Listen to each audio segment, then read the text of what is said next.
Facebook Hong Kong.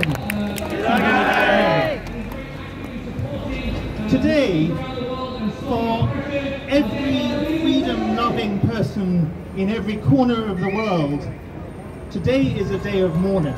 It may be a day of celebration for the dictators in Beijing. It may be a day of celebration for the people in that building opposite. But for anyone who loves freedom, human dignity, human rights, democracy, today is a day of mourning. When I think, and Luke was right in his message, and you don't need me to tell you what the Chinese Communist Party has done, but it may be worth just reminding some of us. So I am going to list their crimes, not all of them. We'd be here all night and for days if I did, but just a brief reminder. When I think of the 100 years of the Chinese Communist Party, I mourn for the millions, literally millions, that it has murdered.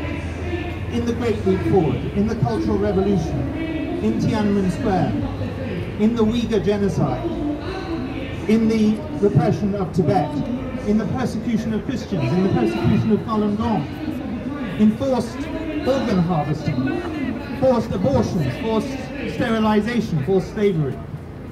The millions whose lives have been taken from them, have been murdered by the Chinese Communist Party. When I think of the anniversaries that today represents, 4 anniversaries, the 100th birthday of the CCP, the 24th anniversary of the handover of Hong Kong, the 1st anniversary of the imposition of the horrific, ridiculous, draconian, terrible national security law, and the 1st anniversary of the British government's BNO offer. There is one anniversary among those 4 that we can at least have something to be thankful for, but it is tinged with tragedy and regret, and as Luke said rightly, that it does nothing to change the situation on the ground. Nevertheless, it is good that the government did the right thing to offer a lifeline, although it should never have been necessary. But when I think of the other anniversaries, I mourn for Hong Kong. Not because Hong Kong has died, because Hong Kong lives on in the hearts and minds of everybody who loves Hong Kong. Hong Kong is here today in Portland Place. In recent weeks, Hong Kong has been in Trafalgar Square, in Leicester Square, at Marble Arch. So Hong Kong lives on.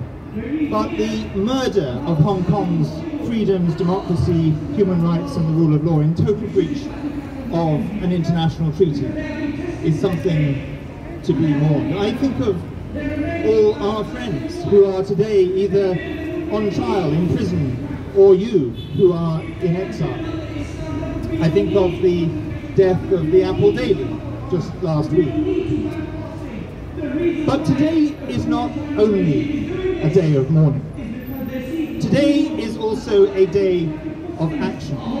Today is a day to say to the whole world, enough is enough. We can no longer keep kowtowing to this mendacious, criminal, inhumane, barbaric, brutal dictatorship. We must stand up. The free world must stand up if our freedoms are to mean anything. Because today it's Hong Kong, but tomorrow it will be London, tomorrow it will be the UK, tomorrow it will be the free world, or maybe tomorrow it will be Taiwan and then the rest of us the next day. So we have to stand up. And I want to end with this simple plea. I want the free world to give the Chinese Communist Party on its 100th birthday a very special birthday present. I want the free world to give the CCP the best possible birthday present from our point of view. And that should be the most targeted, the most robust, the most hard-hitting and the most coordinated sanctions possible.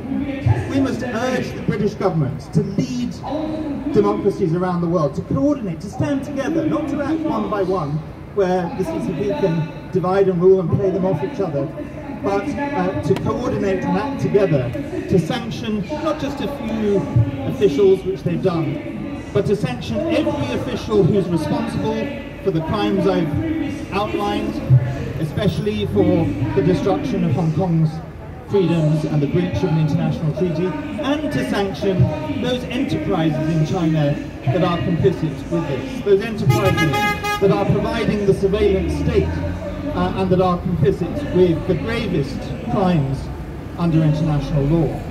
And we should also remember, in the litany of crimes of the Chinese Communist Party, I know we're focused here rightly on Hong Kong, but let's not forget the Chinese Communist Party's crimes beyond its borders. The fact that it props up a horrific regime in Pyongyang and sends back, as it has done for years, North Koreans who are fleeing from their lives from North Korea and sending them back to their deaths in that totalitarian state. Or think of Myanmar or Burma, where the Chinese Communist Party has given cover and arms to a brutal military dictatorship that has stolen fragile democracy, very short-lived fragile democracy, from the people of Myanmar. So when we think of the litany of crimes that this regime has committed, let us not endorse or be complicit in any way, but let us give them that big birthday present, the toughest, most robust, most targeted, most coordinated sanctions possible. 光复香港，時代革命，加油！